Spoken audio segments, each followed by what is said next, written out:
going to get into our unlocks and meta discussion. Let's talk about last season and what occurred, because there was actually some of the biggest controversy since Howard the Duck didn't leave to let High Evolutionary show up. Yeah, I mean, we'll start with that. The way it all went down was pretty interesting. And of course, I was screaming conspiracy from the top of my lungs, but whatever.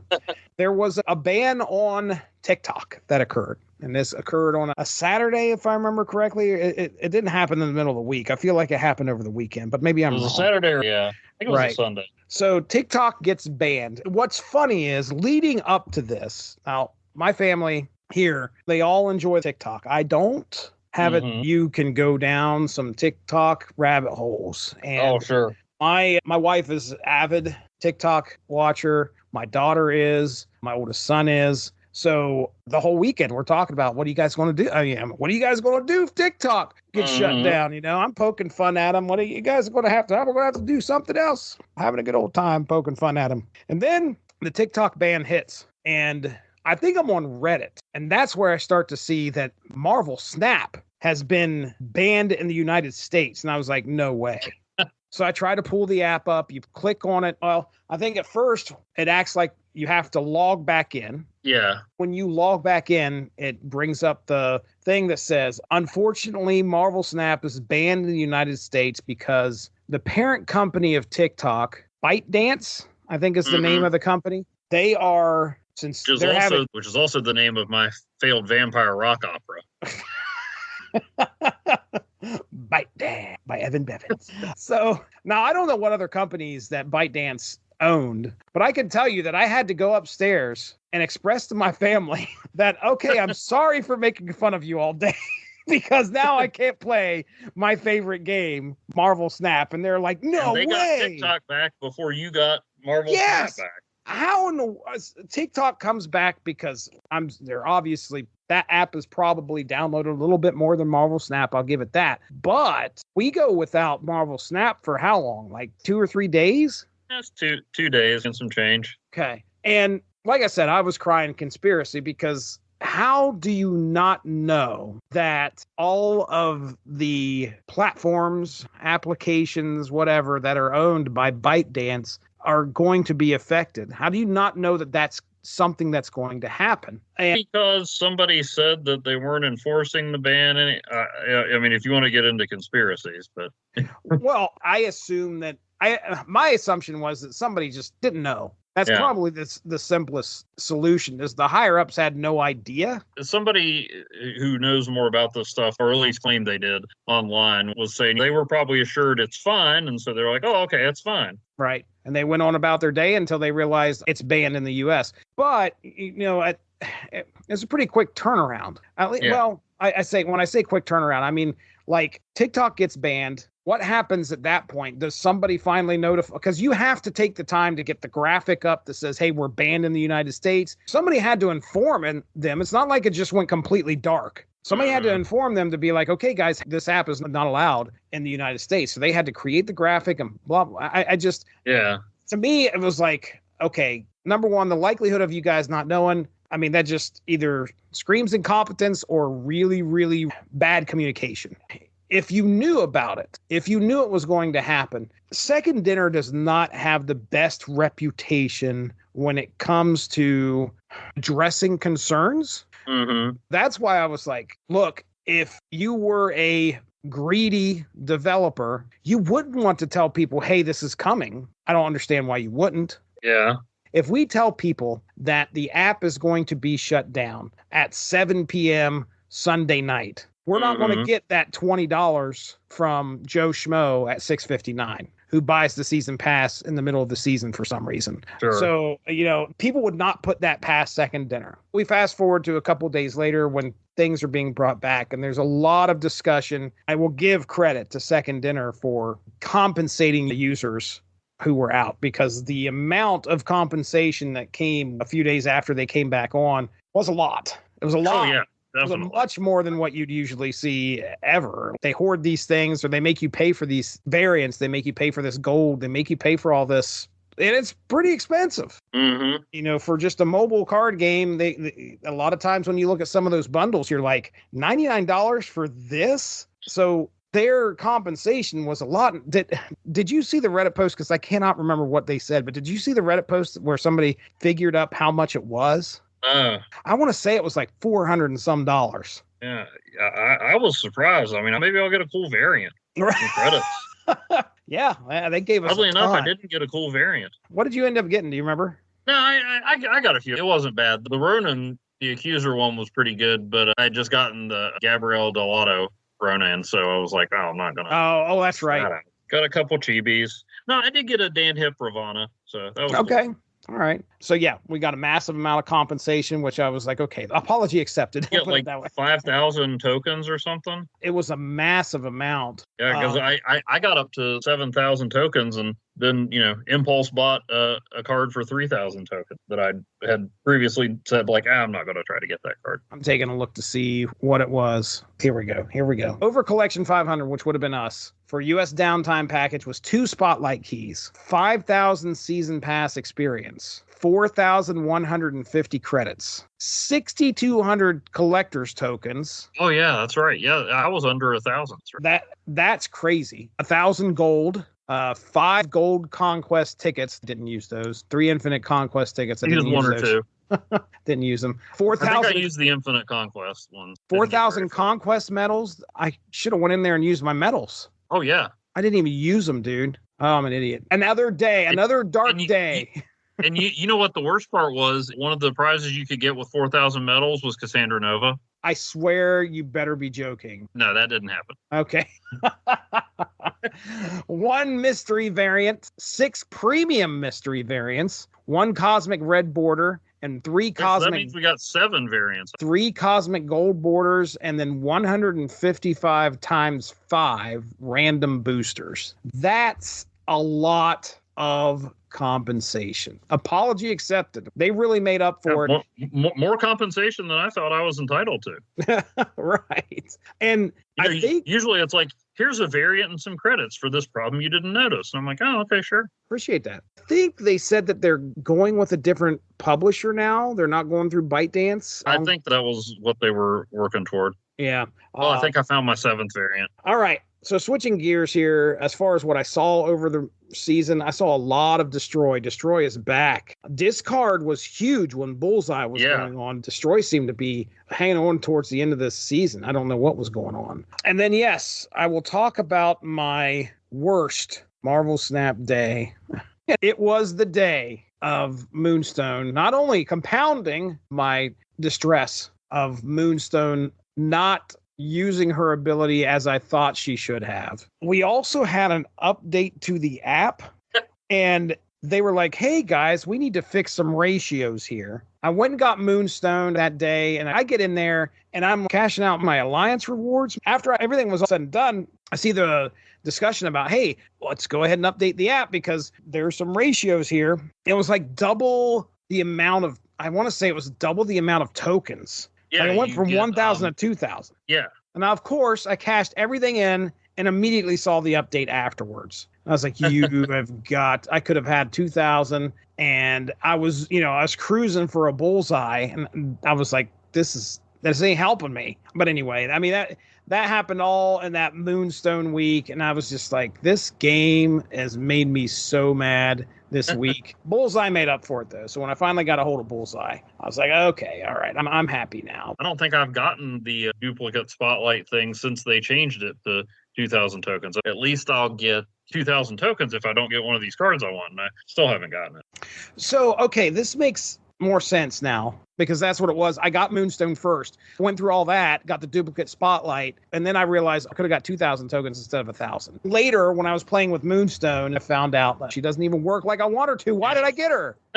All right, man. The meta is all yours. What do you got going on? Well, I saw a lot of discard. Still saw a lot of Doom 2099. I used him a lot last season. I went back to him a few times trying to build up some momentum. I finally got to 90 with my Bullseye deck. I think I ended up in the low 80s, but at one point I was in the upper 70s, all the way down from 93. I just had no luck at all. That's rough. What I did with some of that compensation is there were 2 cards that were 3,000 tokens that I didn't have, And I was like, I'm going to get Sasquatch. I had a deck I wanted to use Sasquatch in. And so I go and look with 7,000 tokens burning a hole in my virtual pocket, and there's Pixie. I decided a while back, Pixie could be fun, but I don't know how useful she is. Maybe I'll get her in a spotlight cache sometime. And I was like, nope, I'm getting Pixie. I don't know how good she is. I probably about broke even on wins and losses, but I had a lot of fun trying to come up with decks for Pixie. I even accepted your challenge for almost 10 minutes and tried to use Adam Warlock. One thing I landed on was I put her in an Arishem deck. Pretty much everything but her and Arishem is either a 1 cost or a 6 cost. Because, who knows what you'll get with Arishem. You'll have lots of stuff in between, but the idea is maybe I'll get a couple of 6 cost cards for 1 energy. What happens? What's her ability again? She just jumbles everything up. She's an on reveal and she mixes up the cost of all your cards. Okay. So of the cards that start in your deck, that's why I thought of putting her with Arishem. It's only the 1s and the 6s that would get jumbled. Any 2 through 5 costs that Arishem adds to your deck, they would stay the same. That's why I tried. Like I said, I didn't keep track of stats. I won some, I lost some, but it was pretty fun. I forget what other decks I messed around with, but I finally thought what that does is that could give me some high cost cards earlier. So I put her in my old favorite, Living Iron Slot. Oh, the old Living Iron Slot. There have been a couple times where I've gotten Living Tribunal or Iron Man or Onslaught out, even if I didn't pull Magic for, like 1 to 3 costs. So nice. So she found a home in there. One other thing about last season, you were talking about Living Iron Slot. Tuesday morning rolls around, and I know at 2:00 we're starting the new season, and I have 1 challenge left to have hit all of the season markers. You had to do it 4 times. You had to win all 3 locations. I had 3 of 4, and at like 6 in the morning, I'm like, okay, I'm finishing this. I've got to do this. I could not win 3 locations. 10 games, 15 games passed by. I'm like, I'm not going to do this. And I want this bonus because it's going to complete the season, give me another 4,000 season pass points. And then that's going to get me something over in, I don't know how much, but a 4,000 season pass experience jumps up a good bit when you're near the end of the season. It gets you a lot of little mystery boxes. I couldn't do it no matter what. I was like, wait a second, I'm looking at this all wrong. Living Iron Slot. There you go. Within 5 minutes to spare before work started that morning, I finished it, got my 4,000 season pass. That's probably what led to me getting the stature variant. I had to use some Living Iron Slot to get through the final challenge. I had just 1 more game I had to do it, and I could not for the longest time, and then finally did it. But anyway, I interrupted you, man. Go ahead and continue. No. So Living Iron Slot, I thought maybe I could make another run at Infinite with it. Never got there, but had a lot of fun with Pixie and Bullseye, trying to figure out ways to make those work. Never could bring myself to simplify Bullseye and kick Silver Surfer out of that deck. I enjoyed it. I thought Bullseye was a great addition. Good theme overall with the cards and everything. All right, good deal. Well, let's get into unlocks. I'll start here. Currently, as of yesterday, 16,007 collector level with 7 spotlight keys. That was before the new season hit. That is a lot less now. I got Iron Patriot. Got the season pass, so I got Iron Patriot. I got a Dan Hip Leech, Dan Hip Black Bolt, an Alex Ross Beast, which I did not know existed. Is that the one that has a couple other X-Men on it too? I like that one. He's leading the charge. Yeah, it's pretty cool. Mm-hmm. The Kylun Ku Nocturne. The Kylun Ku No Thank You, I think is what it should be said. I like to reiterate what you say. These guys can draw a lot better than I could ever even hope for, but there is something off-putting about that card. I don't know what it is. Then we have Moonstone, the Dark Avengers Dakin, Pixel Viper, Dan Hip Man Thing, Ron Lim, Adam Warlock. I shared this one with you. Ron Lim, one of my favorite artists. I really do appreciate what he's done for the comic book industry, and his heart is just beautiful. What he's done with Silver Surfer, that stuff's all iconic for me for Adam Warlock. But I can tell you the version of Adam Warlock that we got there, I'd love to know. I think the inker's probably listed on there. But anyway, the Adam Warlock looks like one of the younger versions of Adam Warlock to me. It doesn't look like the one that I'm used to seeing, like in the Infinity Watch and all that other stuff. It's a more recent look for him, but I think you're right. Then we got Bullseye. Next up is Giolio Rinzione Zero, a Dark Avengers Sentry, which looks really cool. And I believe I had it displace my Luchador Sentry Oh man, that's tough. That's really tough because I love the luchadors. But anyway, that Dark Avengers Century was really cool. J-Pie, Sabretooth, and man, Sabretooth just looks odd. I don't know why. It just looks weird. His mouth looks strange. I don't know what the deal is. But yeah, he's a scary looking dude. Then we got a Noir Crossbones, which I kind of dug that. Pixel Blue Marvel, a Rose Besh Ghost Spider. This, I think we're getting into the point where we got the compensation. Yeah. I feel like it may be getting close to it anyway, maybe towards the end. Venomized Man Thing, 1602 Sarah, a Dan Hip Wave, a Kel Killmonger variant, 1602 Angela. Yeah. I think he plays for the Kenyan national team, soccer. Okay. Kel Killmonger.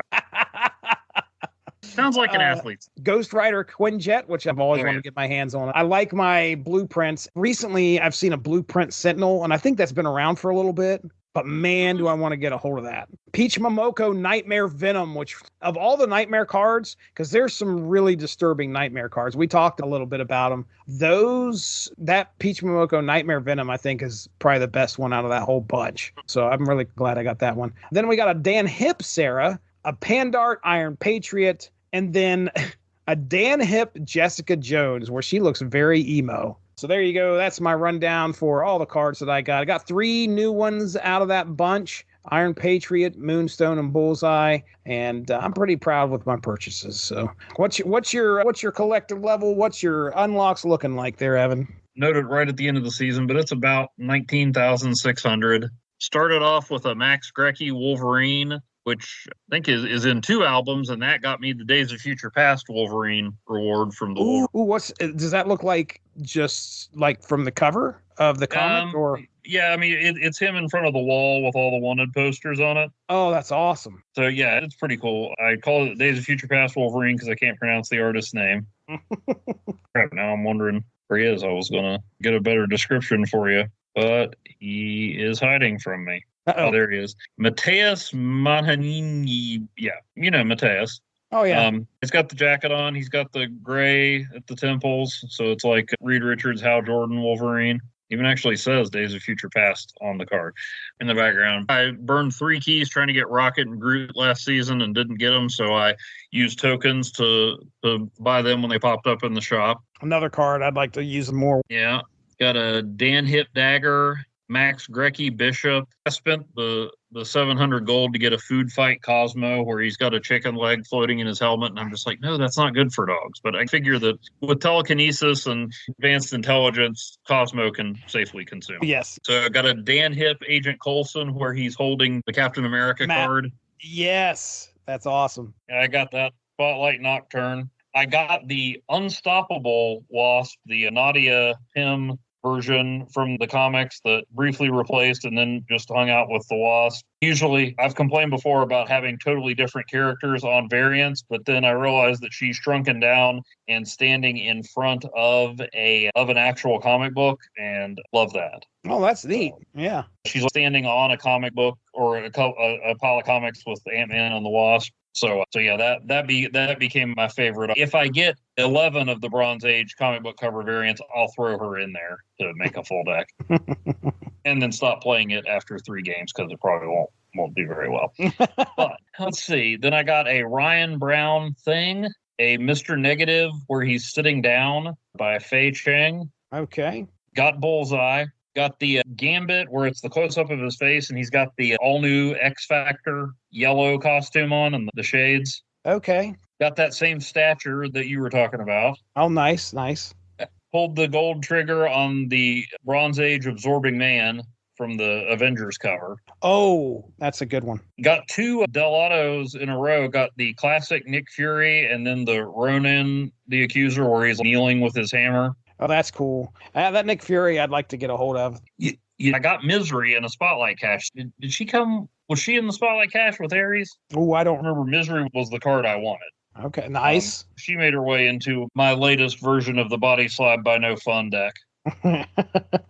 Yeah, she was in the cache with Ares. So I think with those extra spotlight tokens, after I said previously I didn't really want Ares, well, I didn't. I wanted Misery, and I got her. My luck held in that regard, but I did burn one. Then I got a Jim Starlin Adam Warlock. Oh my goodness! You said this is one of those comic book covers. Yeah. That's awesome. That thing will probably really pop when it's 3D or animated. I'd love to see what it looks like animated too. I got that Joe Mad Taskmaster, which is cool because it's Joe Mad, but not because it doesn't look like a Taskmaster. It doesn't look like Joe Mad either. That's what's weird about that card is like, man, we need some. Number one, we don't have like fangs and saliva. That's one of the things I see with Joe Mad art is it's always going back. Was it Wolverine when he was doing Wolverine? Mm-hmm. That's what I always think of. Then I got the band version of Wong where he's like singing, and I want to like it, but Benedict Wong in the MCU just spoiled me. Wong's more than a servant. He's a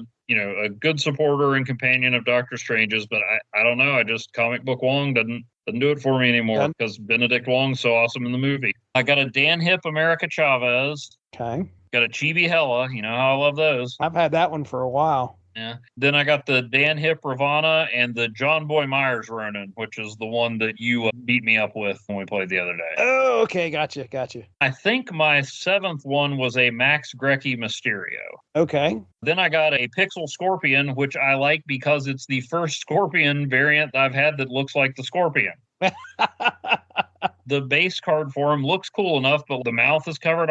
This one looks like what I remember the Scorpion looking like when I was watching Spider-Man and His Amazing Friends many years ago. Then I got the Luke Cage prize from Conquest because we got so many extra medals. We all did. Some of us used them. Yeah. Then I did get Pixie. Was not disappointed with that. I got a Rose Besh Spider-Woman, which at first looks like that one controversial Spider-Woman cover, but then you realize that's her thigh and not her posterior. So got a Luca Claretti Crystal, grabbed an Art Germ Arrow with some gold, and then I got a Chibi Coulson. Chibi! What a way to end it. Yeah. What a way to end it. So, I got 4 new cards, but only 1 from this season. All right. And I'm good with that. I didn't dislike any of the cards, but I got the one I wanted the most. And, I'll circle back around to Victoria Hand and Iron Patriot one day. One of these days. All right. Well, there you go, ladies and gentlemen. That is our discussion on the meta and our unlocks for the season of Dark Avengers. Thanks a lot for joining us. Make sure to tune in tomorrow for the next installment of Snap Material.